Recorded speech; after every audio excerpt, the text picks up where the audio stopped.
Hi, Angel. Good to see you. Likewise, likewise.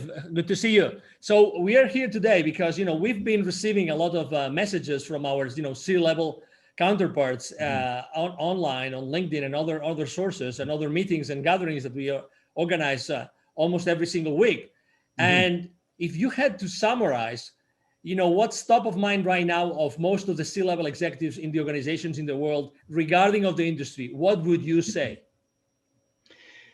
Angel, other than some of the obvious ones like Amazon and Apple and some of the digital companies who are doing very well under the current situation, the significant majority of companies are just focusing on preserving capital, staying afloat, not running out of cash, and just re-engineering the way they do things. And obviously we know that most of the companies, most of the industries are also have gone from working face to face to working remote.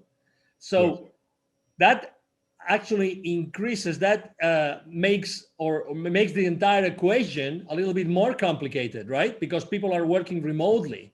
Yeah. So is there a way in which preserving capital, in which mitigating risk could be done in a more efficient way with everybody working remotely today?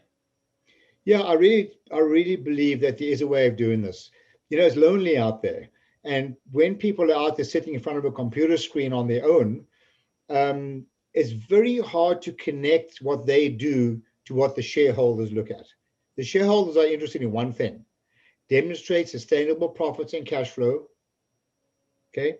And demonstrate sustainable profits and cash flow, and demonstrate to me how we can stay alive at this point in time. Normally, we're looking at a trajectory. How can we increase profits and cash flow? Today, I think we want to sustain profits and cash flow, but the employees are an extension of the CEO's promise to the board and to the shareholders. So in answer to your question, people are sitting in front of a computer screen, working from home, maybe working through some kind of virtual connection as we are doing here. It's very lonely out there. How do you really get them focused on connecting their activities to shareholder expectation? That comes with education. And another issue here, Angel, is that people tend to think of numbers in isolation. They tend to have silo thinking. So for example, people focus on increasing sales. But I like to use the expression, so what?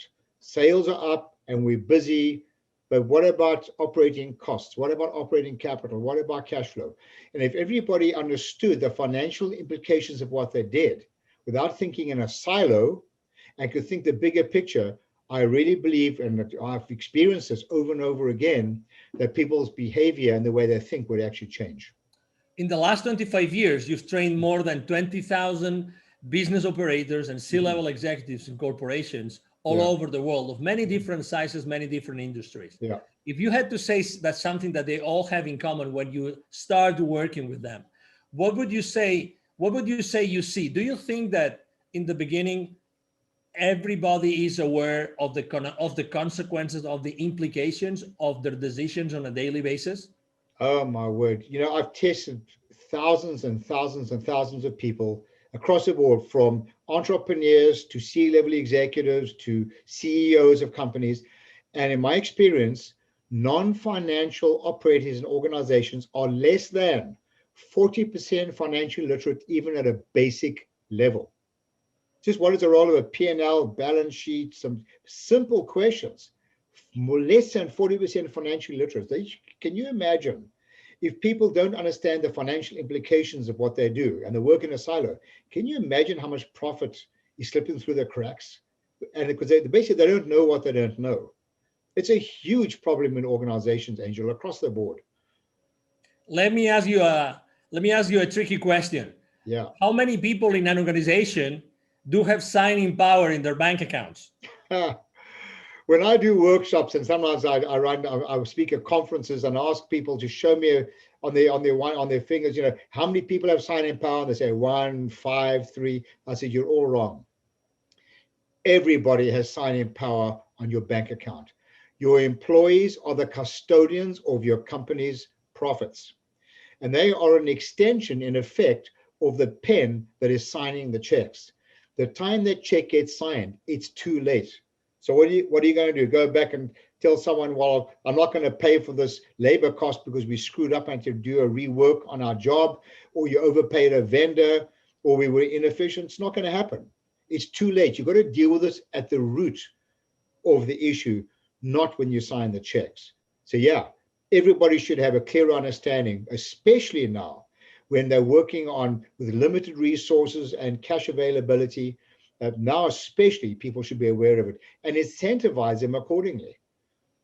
We are right now talking about being the custodians of the profitability of their own company. Mm-hmm. But do you think that knowing that every single company out there is trying to, preserve capital and mitigate risk, do you think that sales forces right now, the sales forces in the world, are mindful enough about preserving their clients' company capital and mitigating their clients' companies' risks?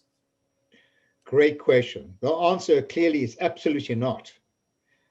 I've often suggested to business operators, owners, to have this conversation with their salespeople and make a statement something like this: the moment you make a sale, you are part of your customer's problem.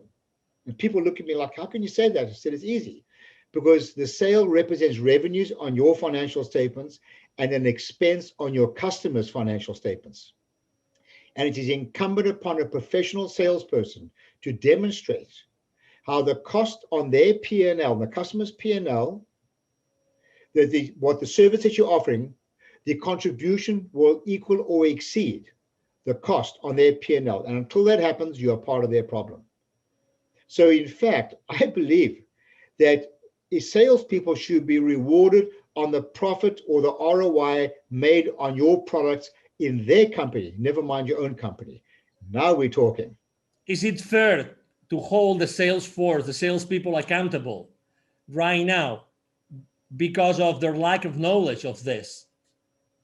No, it's simply not reasonable. I mean, one cannot reasonably hold people accountable if you don't engage them and educate them. It's not reasonable. They're working in a silo. They're working blind. It's like walking towards a cliff with your eyes closed. So how can you expect people to make fiscally responsible decisions when they're actually completely naive? I mean, you ask people, how much volume must you sell when you discount? I can count on my one hand out of the tens of thousands of people I've trained. How many people give me the right answer? It's something as simple as that. Forget the discounting like crazy to get more business. For the people that would like to continue the conversation with you, what's the best way to reach out to you, Neville? Oh, just email me. I love having these conversations, in case you didn't notice. So it's Neville, Neville, at bizwisdom.com, bizwisdom.com. Contact me. I'd love to have a conversation with you. Excellent. Thank you very much, Neville, for being with us today. You're very welcome, Angel. It's always a pleasure. Thank you very much. And I'm sure that you have enjoyed this conversation with Neville Joffe as much as we have, the CEO of BizWisdom. Thank you for being here with us today, and hope to see you soon in our next interaction with Mr. Neville Joffe. Have a great day. Bye-bye. Bye now.